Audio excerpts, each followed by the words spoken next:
Assalamualaikum warahmatullahi wabarakatuh. Bismillahirrahmanirrahim.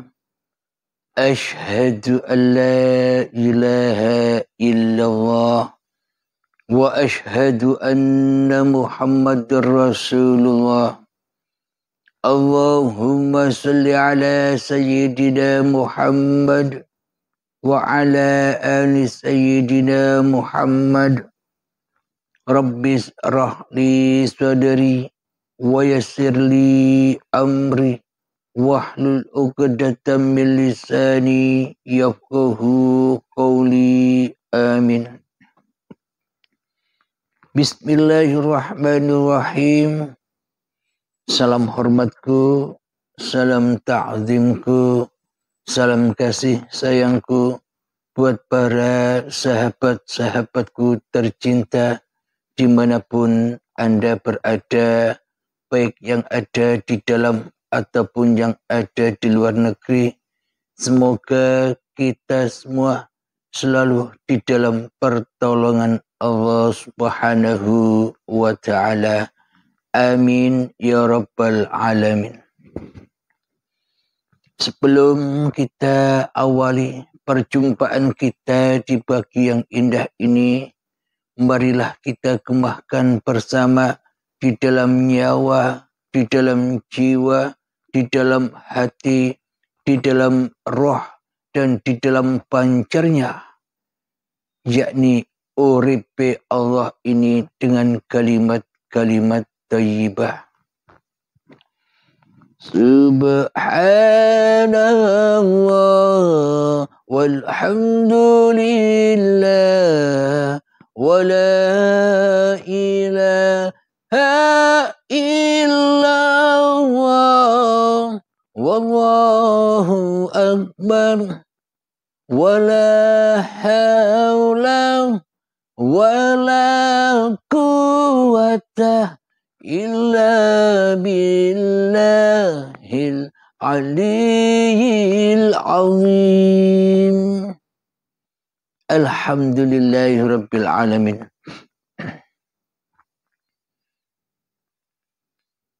Bismillahirrahmanirrahim. Tentang mizan atau tentang timbangan.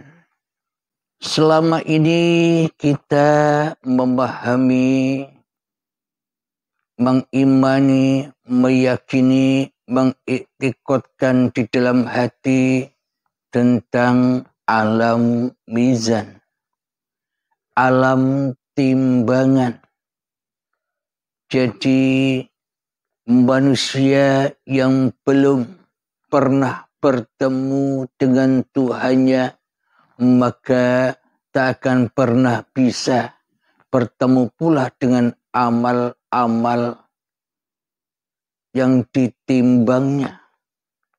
Tidak akan mungkin bertemu dengan alam hisabnya.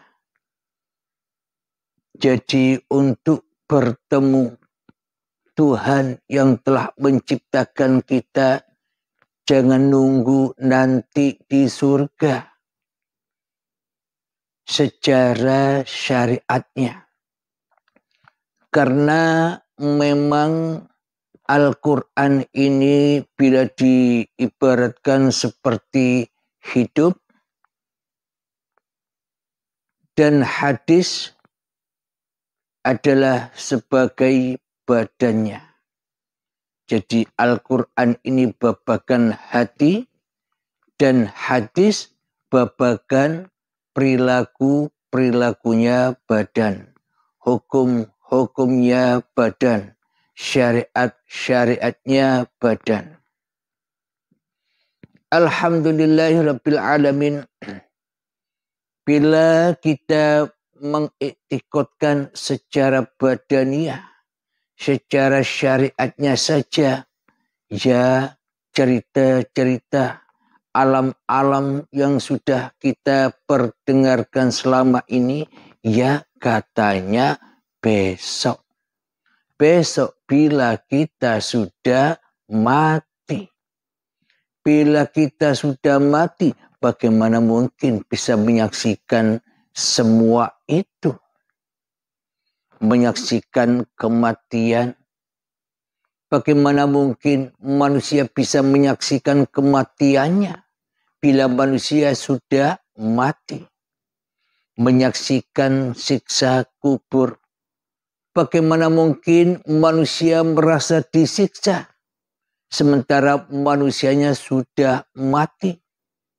Karena siksaan, karena azab yang pedih, karena bencana, karena ketakutan, karena kekecewaan, karena kekhawatiran.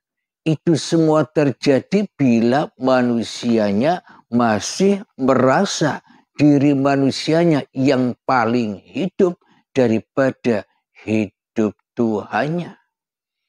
Itu semua terjadi bila manusianya masih merasa mentuhani hidup dan badan ini sebagai milik manusianya.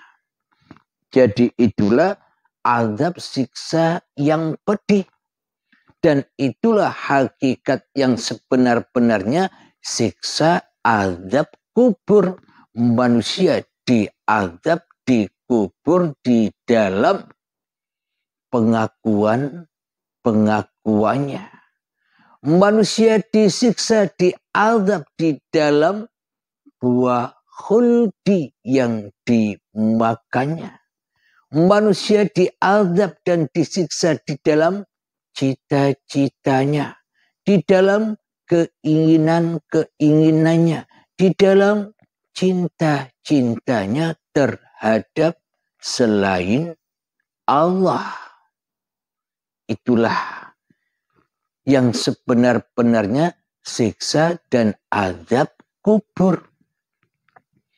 Jadi bila dibahas tentang azab kubur, kematian ini, bila dibahas dengan ilmu hadis, dengan badaniyah, dengan syariatnya saja, ya besok terjadinya.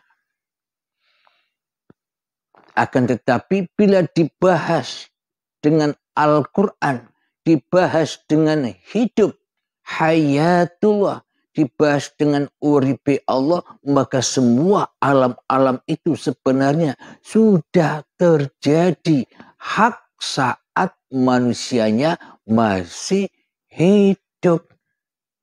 Bila manusianya mati, mana mungkin bisa menyaksikan alam-alam yang dikatakan yang akan dilewatinya sebelum ketemu Allah itu. Logikanya kan demikian. Bagaimana orang mati bisa berjalan sendiri? Ketika tidur saja kita tak bisa ngapa-ngapain. Tidak bisa berjalan melewati lorong-lorong alam-alam yang dibayangkan selama ini.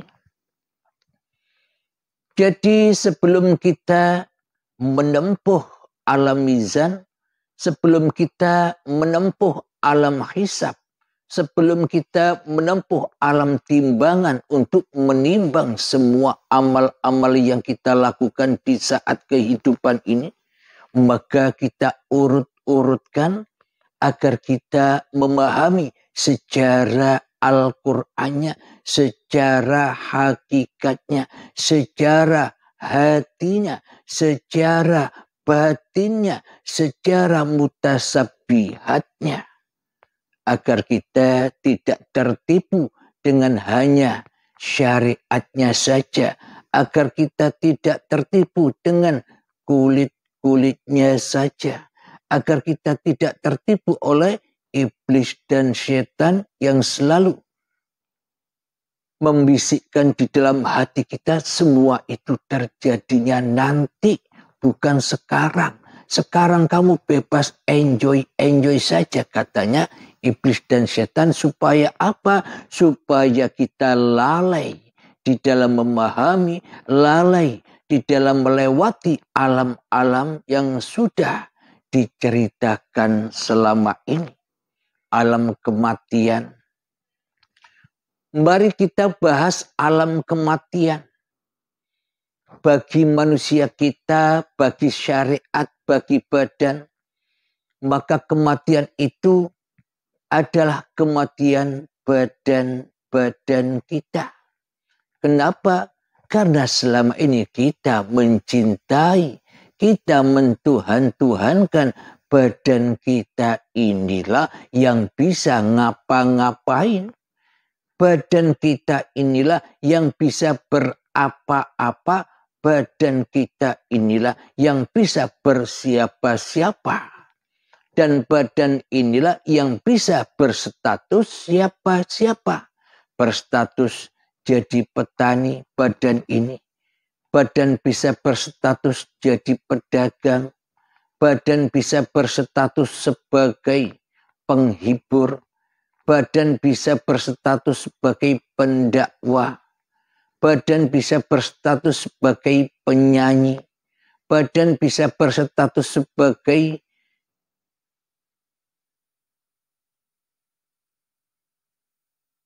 apapun yang distatuskan seluruh manusia. Jadi seolah-olah badan inilah yang bisa berstatus siapa-siapa. Jadi siapa-siapa. Seolah-olah kita yang jadi Tuhan di dalam hidup dan badan ini. Dan seolah-olah kitalah yang menciptakan semua ini. Jadi kematian di sisi hawa nafsu, kematian di sisi syariat, kematian di sisi manusia, yakni kematian, robohnya, kiamatnya, tak berdayanya badan-badan manusia ini. Inilah persangkaan kita selama ini bahwa yang disebut kematian itu adalah matinya badan ini kembali ke asalnya, asal dari tanah, kembali ke tanah lagi. Inilah yang disebut kematian itu. Akan tetapi yang sebenar-benarnya menurut Al-Quran, menurut uripe Allah yang dikatakan kematian manusia itu mati apanya? Menurut Allah, menurut Tuhan yang telah menciptakan kita, kematian itu sebenarnya adalah kematian jiwanya di dalam bertuhan. Kematian hatinya untuk mengenal Tuhan. Kematian kesadarannya sebagai makhluk. Itulah kematian di sisi Allah ketika hatinya keras melebihi kerasnya batu. Dan itulah bahan bakarnya siksa. Dan itulah bahan bakarnya azab. Dan itulah bahan bakarnya Jahannam di sisi Allah. Bukan di sisi manusia. Kalau di sisi manusia kan semuanya serba besok. Kenapa? Karena manusianya masih ingin menjadi Tuhan terus di dalam kehidupan ini. Tak butuh Tuhan. Kenapa? Karena Tuhannya tidak adakan. Kenapa? Tuhannya tidak wujudkan. Kenapa? Tuhannya tidak hidupkan. Kenapa? Tuhannya tidak kuasakan atas diri kita selama ini. Karena Tuhannya tak ada bagi kita selama ini. Karena Tuhannya goib bagi kita selama ini. Itulah kematian diri kita sendiri. Matinya kesadaran di dalam bertuhan. Meskipun kita seolah-olah dikatakan sudah bertuhan. Tapi Tuhannya ra ono. Tuhannya mung angen-angen wae. Tuhannya hanya formalitas saja. Tuhannya hanya halusinasi saja. Tuhannya hanya imajinasi saja selama ini. Itulah yang dikatakan hakikat yang sebenar-benarnya kematian manusianya. Kenapa? Karena manusianya masih suka jadi Tuhan atas Tuhan. Karena manusia masih senang mentuhani Tuhan yang telah menciptakan dirinya.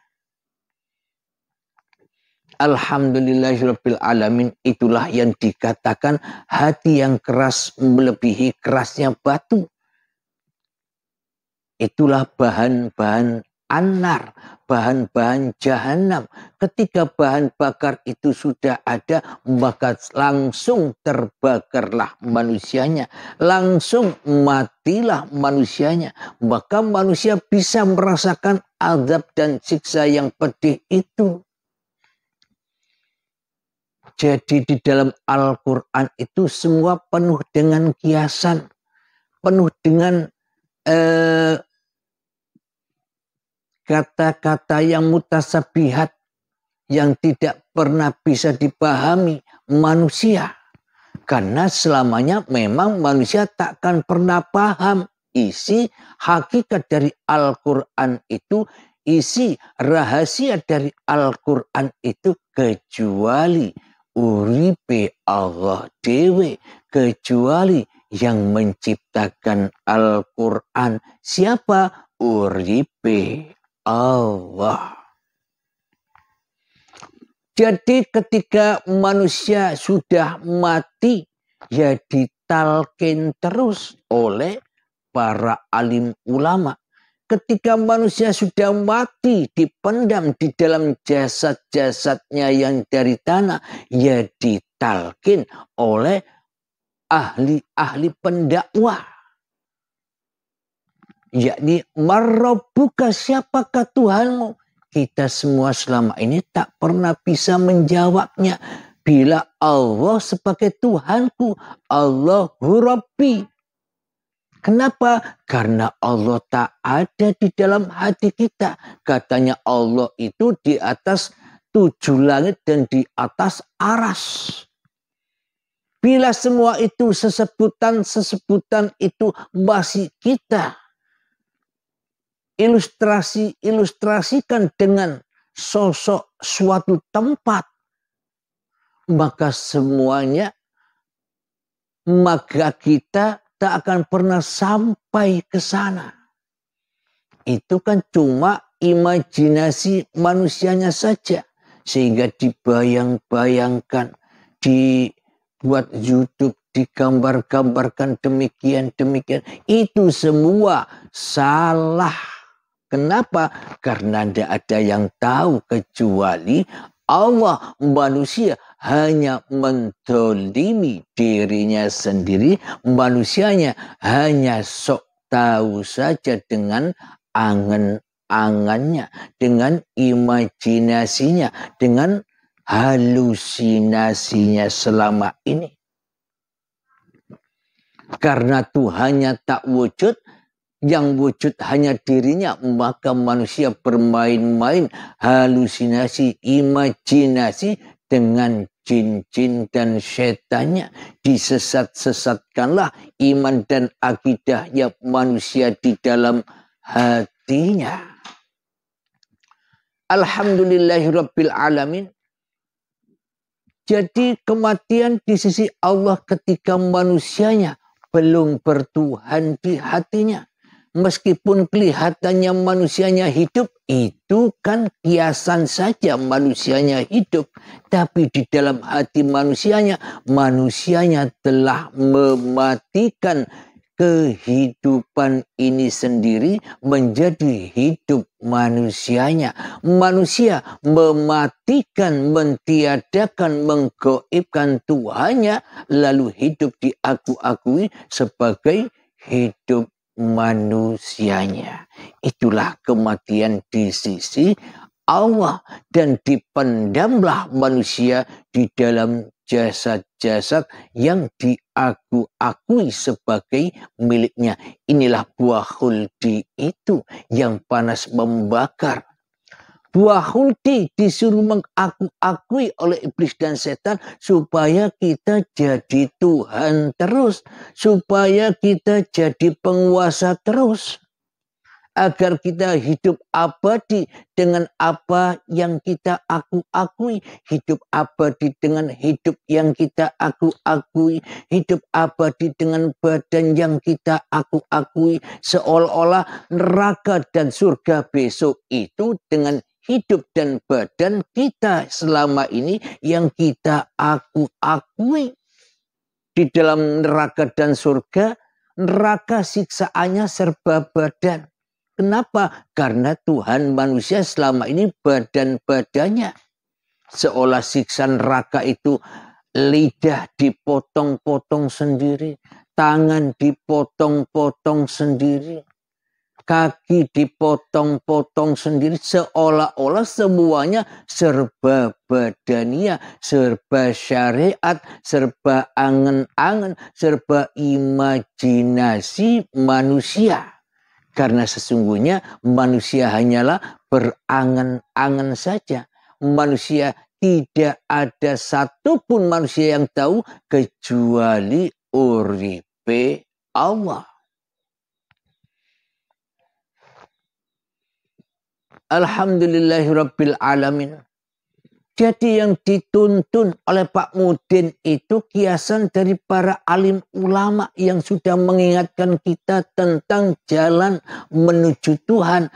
Tentang Tuhan yang menciptakan kita. Marabbuka ketika kita duduk. Marabbuka siapa Tuhanmu yang telah mendudukkan kamu. Tapi kita tak bisa menjawab. Kita hanya terpesona dan terlena dengan diri kita sendiri yang bisa duduk. Karena Allah nyata ada, yang ada hanya diri kita. Itulah tanda bukti bahwa kita selama ini hidup di dunia ini ngaku-ngaku jadi Allah, ngaku-ngaku jadi Allah, ngaku-ngaku jadi Gusti, ngaku-ngaku jadi Sang Hyang Widi, tapi kita tanpa menyadari itu semua. Kenapa? Karena selama ini hati kita keras seperti kerasnya batu. Karena kita masih di dalam siksa dan azab kubur dan neraka jahanamnya Allah. Kapan? Ya sekarang. Bukan nanti. Kalau nanti itu kan azab siksanya yang diangan-angankan manusia. Bagaimana mungkin manusia kalau sudah inna lillahi wa inna ilaihi roji'un, sudah kembali kepada Tuhannya, hidup kembali kepada uripe Allah, badan kembali kepada asal usul kejadian dan penciptaannya dari tanah. Bagaimana mungkin bisa merasakan alam-alam itu? Bila manusianya tidak wujud, bila manusianya tidak ada.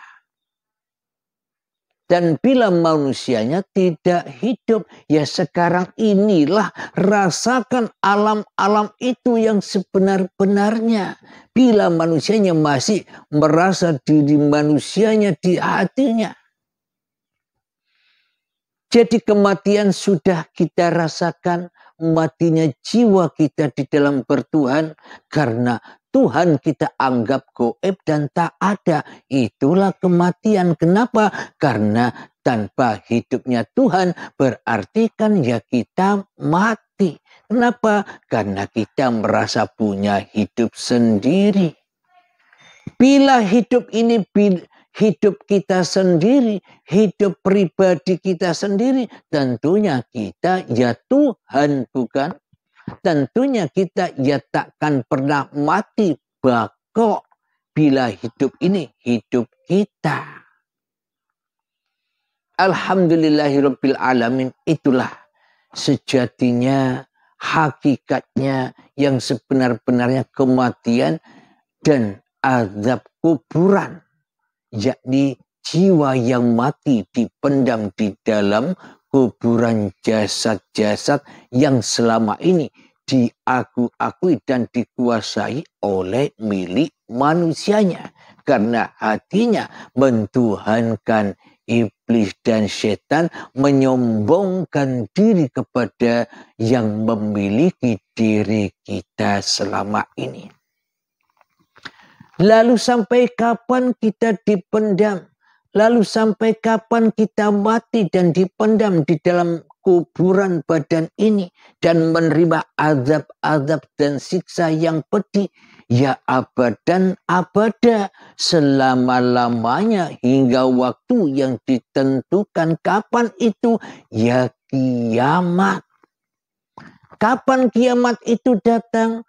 Ketika berbondong-bondong manusia masuk ke dalam agama Tuhan yang telah menciptakannya.